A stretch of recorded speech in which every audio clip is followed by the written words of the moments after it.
Hi, so today we're heading out to St. Augustine.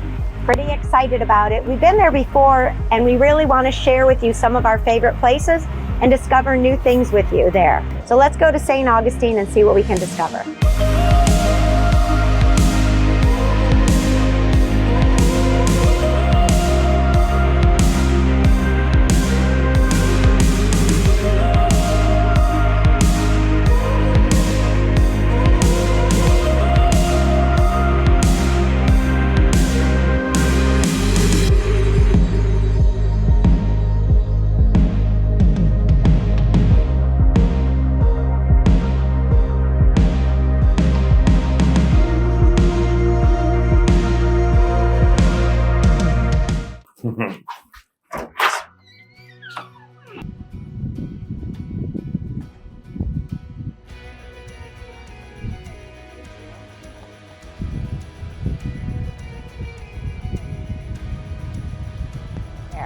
St. Augustine is actually one of the oldest European occupied cities in the United States.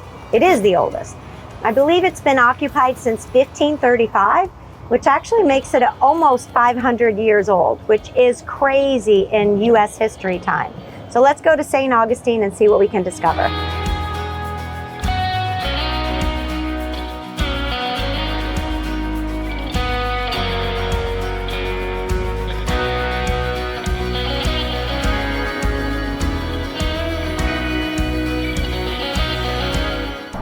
Welcome to St. Augustine's Public Square. This was actually the first public square in St. Augustine's. And this is important because you can see right over there is the water. That's the bay where the ships would bring goods in.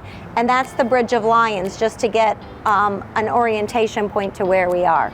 So now this is the public square. This is the place where the goods would be brought in from the ships or outside the city walls from the farms, brought into this area and then traded. In addition to this, we have the first treasury right over there, which was 1929, and the old governor's house there, which was also part of the city so that they could watch the goods come in and tax them. So this would be the central hub of daily life in St. Augustine. This is where people would come to meet, they would come to go to church, they would come to get their goods for the day, they would come to sell their goods for the day.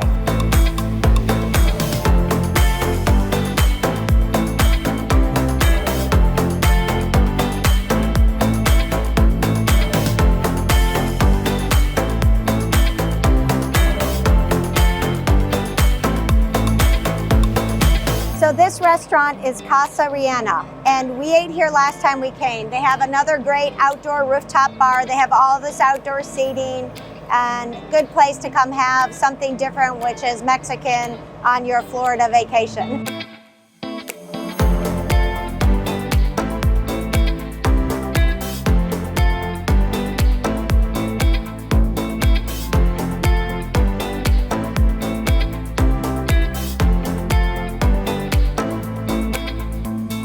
So one of the things I really like about these old towns and the historic parts is that the houses have zero setbacks.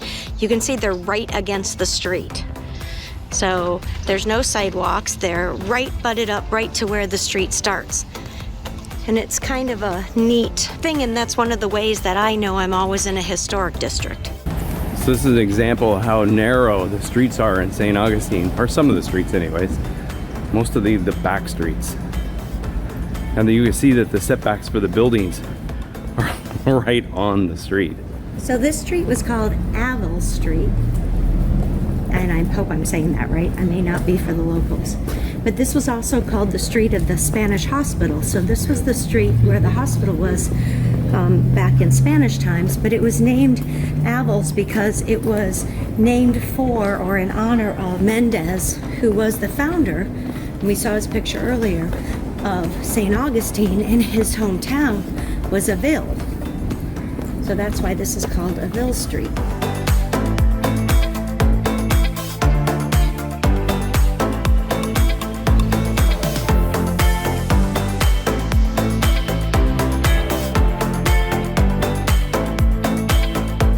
Hi, so we've made it to St. Augustine and we are here at the Fountain of Youth. The Fountain of Youth is something everybody wants to find. How do we reverse the clock and get younger and younger? Well, Ponce de Leon found the Fountain of Youth right here in Florida. So why don't we check it out, see if it works for us.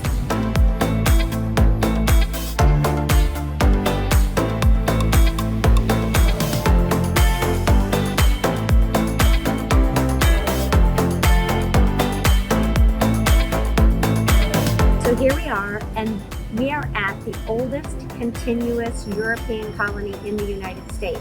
Now, when the settlers came, they came and started some other colonies before this one, but they didn't actually go. So if you think of Roanoke and where they landed Plymouth Rock and all that, the colonies actually didn't survive. But here in St. Augustine, as soon as they landed, there was always someone continuously living in this place. So let's go see where they live. Right on that spot, 509 years ago, is where they claimed America. And that's the claim right there. That parchment paper was found inside the salt cellar. And since then, we have had it carbon dated by the University of Phoenix, Arizona, and it comes out to be well over 500 years old. Wow, that's incredible. And when Ponce de Leon was claiming Florida, on this spot, Florida went from New Jersey to California, from Texas to Canada. Really? If you lived in Canada back in those days, you lived upstate Florida. Oh my gosh, Now that's about 40 crazy. years. Wow. Now the dioramas in here, these scenes you're looking at. Yeah. This is what you would have seen at the 1939 World's Fair. Okay. Up in New York City, this was in the Florida Pavilion for the New York World's Fair in '39. So we're standing in a place where people lived 3,700 years ago. Yeah, more than that, all this area, at least 4,000 years ago back, but they know for sure at least 3,700 right here. That's awesome. Yeah, the large village, Timucuan, the largest nation in Florida, they actually ranged from Cape Canaveral to Savannah. So if we tell you a whole bunch of This is the Fountain of Youth. I'm thinking during my trip that we're going to go back. Never came here. Yep. Like, yeah, it's hard. It's like hard water.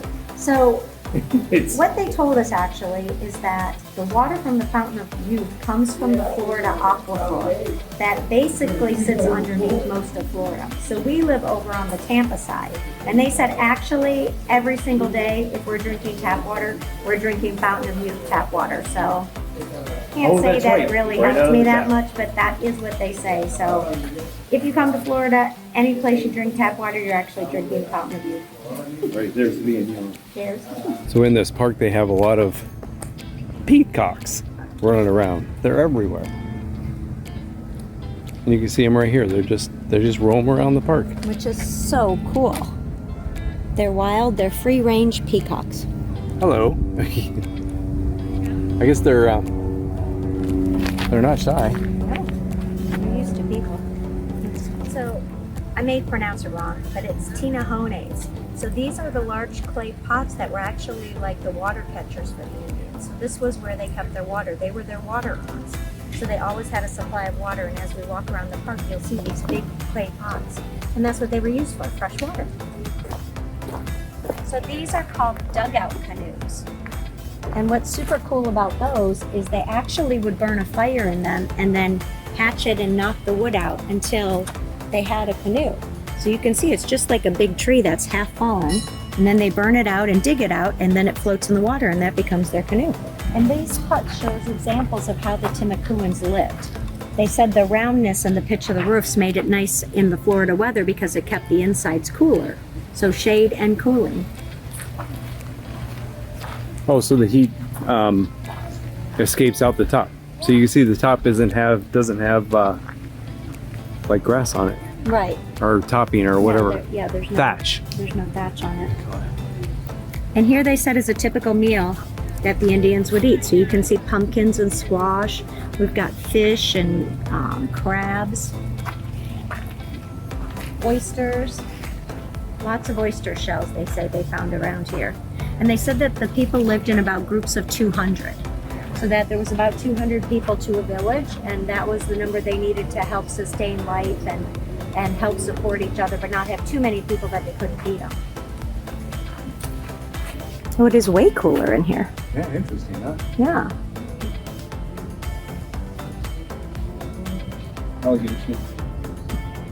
Alligator skin.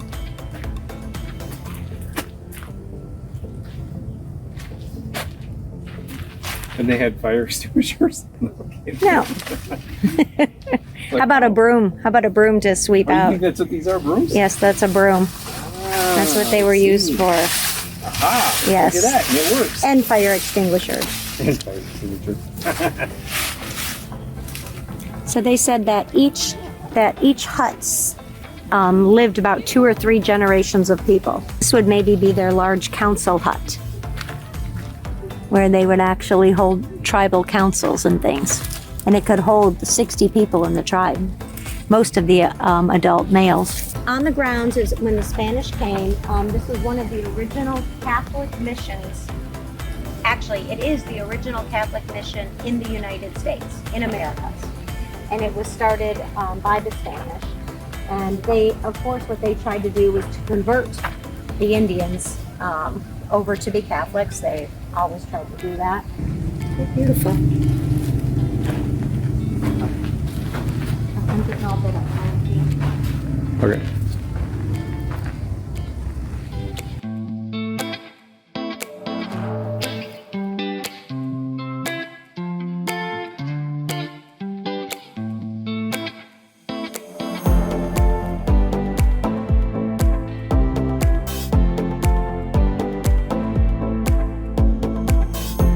Look, here you could buy bottled fountain of youth water.